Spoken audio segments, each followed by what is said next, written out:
Well, it's a real pleasure to be here and to get to tell you about optical SETI work using exoplanet radial velocity data. So as we've heard, the idea that advanced civilizations might use lasers as an efficient means of interstellar communication was first proposed back in 1961 by Schwartz and Towns. The advantages of using lasers include a narrow diffraction-limited beam size that would enable relatively private communication. Lasers can also provide high data rates. And additionally, we can currently detect lasers with powers similar to existing lasers on Earth from distances of hundreds to thousands of light years away. Now, one way to search for laser emission is to use high-resolution optical spectroscopy. So I conducted the first search of this kind for my master's thesis at San Francisco State University under the advisement of Jeff Marcy. And our work was also published in this paper here. So the idea was to make use of data that was already being taken for the planet search using the high-resolution shell spectrometer, or HIRES, on the Keck-1 telescope. And at the time, we had about 12,500 spectra of 577 main sequence stars that were obtained from the years of 1997 to 2001. Most of the target stars reside within 100 light years or so. All right, so here's a cartoon illustrating our detection scheme. We have a target star, and maybe it has a planet orbiting around it, indicated by this little blue dot. Multiple observations of the star are taken at the Keck telescope, and say the planet has moved along its orbit from one observation to another, indicated by T1 and T2 here. So over time, a star's spectrum should remain nearly constant, except for minor fluctuations due to photon noise and photospheric changes.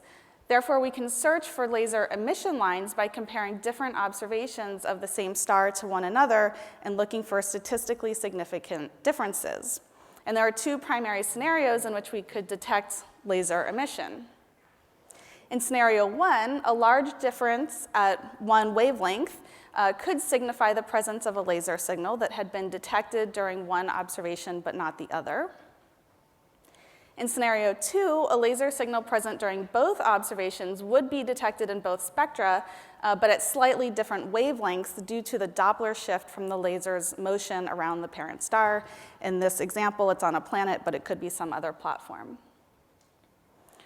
Also, a monochromatic laser line would have an intrinsic line width narrower than the resolution of HIRES, so we would expect the shapes of any laser line to be consistent with the instrumental profile of the spectrometer.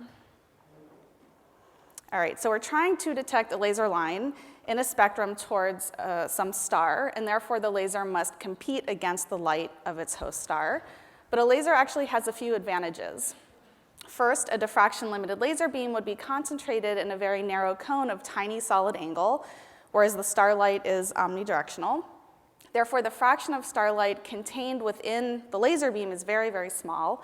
Just as an example, if you took a wavelength of 450 nanometers and an aperture size of 10 meters, this fraction just corresponds to about 10 to the minus 16. Furthermore, a monochromatic laser at a single wavelength will fall in just one high-res resolution element, or just a few pixels. Starlight is approximately a black body and spans a very broad wavelength range, and therefore it would be spread over tens of thousands of pixels, or resolution elements. Finally, the laser only needs to outshine the stellar photon noise because we're using different spectra. Since we need two spectra to make a different spectrum, the photon noise in one resolution element just goes as roughly √2 over the signal to noise in a single spectrum. And the spectra that were taken for the planet search are very high quality with signal to noise ratios up to a few hundred. So we can actually detect emission lines that are just a few % of the continuum flux level at very high significance. Now, putting all of this together gives us an expression for the laser power necessary for an n sigma detection. If we just take a representative case of Keck-to-Keck communication, so we'll take a wavelength of 4,500 angstroms, a 10-meter transmitting aperture. Let's say our spectra have a signal to noise of 200, and we're looking at a solar luminosity star, and maybe we want a 6 sigma detection.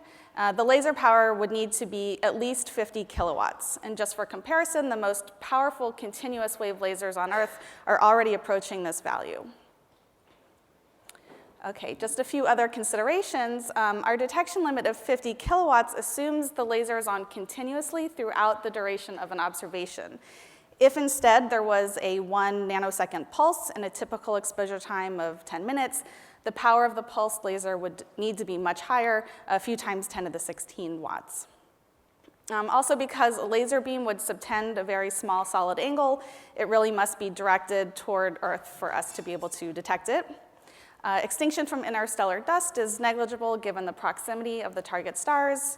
Also, at the typical distances of these stars, the entrance slit corresponds to a physical scale of about 30 to 175 AU at the star.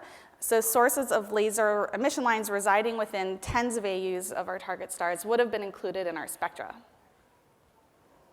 Okay, now the high-res shell spectra have 34 spectral orders, but we don't use the orders containing absorption lines from the iodine cell, which is used to get very accurate relative radial velocities for the planet search.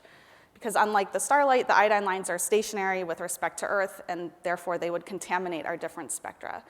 So the usable orders correspond to wavelengths from about 400 to 500 nanometers, so we would be sensitive to lasers in that wavelength range, so bluish green lasers. The raw 2D images are reduced to 1D spectra. The spectral orders are collapsed by essentially summing over the central 10 or so rows of an order. Here you can see the dark absorption lines in the stellar spectrum. And so I developed code to search through all of the 1D spectra for possible laser emission lines. So first I choose a high signal-to-noise reference spectrum for each star. And then I compare all other spectra of that star to the reference spectrum and look for differences. And again, at the time, we had on average about 20 observations of each star. So then I would align a pair of spectra precisely in both flux and wavelength in order to detect the smallest possible differences. And this is an iterative process that works on progressively smaller chunks of spectra. The process is quite robust and has lots of safety checks built in. So once I had a different spectrum, candidate laser lines were identified as statistically significant differences with line shapes consistent with the instrumental profile of high-res. So they had to pass both a height and width criterion. And this was necessary to try to eliminate cosmic rays that just fly in and hit the detector without traveling through the spectrometer, and also to weed out random noise fluctuations in the stellar spectra. Ultimately, I examined the 2D CCD images by eye for a couple hundred candidate laser lines to determine if they had a spatial profile corresponding to the seeing profile, just like the starlight. So in other words, a laser line should span the spatial width of the spectral order, indicating that the light did go through the telescope and the spectrometer. But most of these candidates just turned out to be cosmic rays like this one that, again, just fly in and hit the detector, and for whatever reason, they didn't get rejected previously.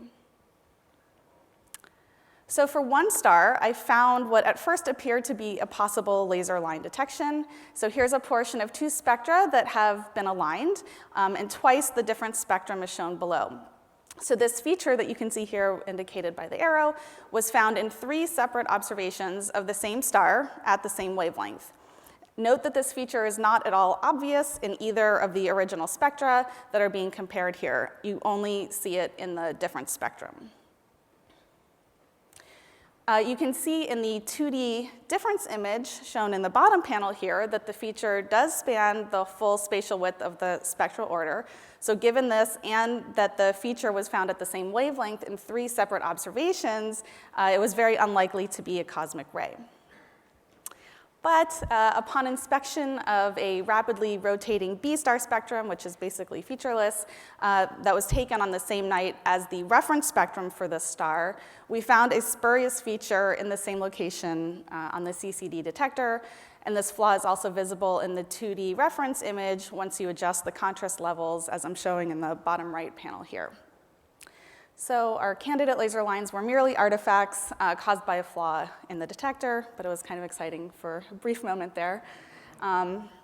Okay, so now I want to tell you a little bit about a recent optical SETI study by Tellis and Marcy that also used Keck high-res data, but employed a different search technique. So in this work, they analyzed spectra taken with a long 14 arcsecond slit and searched for laser emission in the regions that are angularly offset from the star, so sort of indicated by the arrows in this cartoon. In this way, they're more sensitive to laser powers, to lower laser powers, since this laser doesn't have to actually compete with the starlight. They also use the 2D images rather than the reduced 1D spectra and search for point sources in these images that are consistent with laser emission that's both monochromatic and spatially unresolved. So this slide illustrates what this might look like. So here's part of a 2D CCD image. The bright horizontal lines show the stellar spectrum, and the specks are cosmic rays or flaws in the CCD. The yellow arrows that I put here indicate night skylines, which span the full 14 arcseconds in the spatial dimension, which corresponds to the length of the slit. So they search the region both above and below the stellar spectrum, but within the slit, for possible laser emission dots with a shape matching the instrumental profile both spatially and spectrally. So they analyzed more than 14,000 spectra of nearly 2,800 stars, including about 1,300 Kepler objects of interest. The data were obtained between 2004 and 2014, and they searched a wavelength range spanning essentially the full optical spectrum. One important caveat is that this search is only sensitive to lasers located many, many AUs from the host star, but my understanding is that a follow-up study searching the inner regions close to the star or over the star, that's also being done. So here are the quoted detection limits from their paper. For stars that are nearby, residing within 100 light years or so, the search is sensitive to lasers of very modest power, just 90 watts, but the lasers must be located 60 to 200 AU away from the parent star. For the more distant Kepler stars, the minimum detectable laser power is about 1 kilowatt, but any detectable laser must be located thousands of AU from the parent star. Okay, so I will just end by emphasizing that the strategies developed in these works could be applied to a wealth of existing and forthcoming data for exoplanet studies.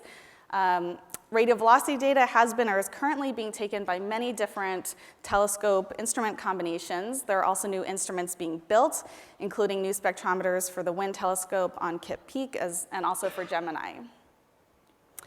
Now we just need people that can dedicate their time to expanding and improving the software and analyzing this trove of high-quality spectra coming from a very wide variety of instruments. Thanks.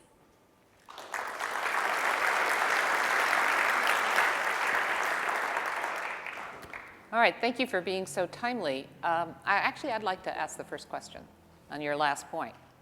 Do we really need people? They're nice. Can we do this with machine learning or deep learning? Well, so we need software that can work with all of the different instruments. So I think the framework for the software is already out there that can, automatically search through all the spectra, but we need to set it up sort of for each telescope instrument configuration and then somehow deal with anything that's flagged. But yes, perhaps maybe machine learning could be used at that later stage. I'm not sure. All right, questions for Amy? The microphone, please. Interesting variation on this, on the second one where you're spatially resolving would be the high contrast coronagraph imagers, like the Gemini Planet imager or its ilk, which have spectrographs built into them and are designed to block the star as well. So it'd be interesting offline to talk about trying to do calculations to see if it's competitive. Lower spectral resolution, but you've gotten rid of a lot of starlight at the same time. The only downside is we're targeting the wrong stars now because we're looking at stars that are 100 million years old that haven't had time to evolve life, but maybe they're out there mining them or something like that, or maybe we should target older stars just for this purpose. Could be a fun student project. That's a good idea. Okay. Any other questions? Oh, Ron. Yes.